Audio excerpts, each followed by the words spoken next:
Actually, ang layo ng pinanggalingan namin. Talagang grabe yung biyahe. Pero worth it yung pagpunta namin kasi napaka-warm ng pagtanggap nyo sa amin. Maraming salamat po.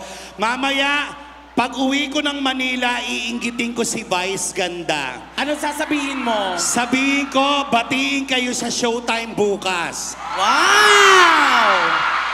At sabihin ko, sana sa susunod na fiesta nyo, siya naman yung magpe-perform dito.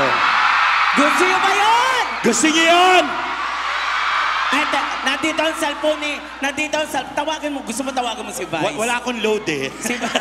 Wala lang. Pero ganito, Tami, ang dami. Actually, hindi lang kami ang artista. Makikita nyo ngayong araw na to. Marami tayong mga kasamang kapamilya artist, kapuso artist. Pero ang dami kasing tao, alamin natin kung gaano sila karami ngayon. Go, Ate Leggy. Magpalakpakan ang mga magagandang babae ngayong gabi.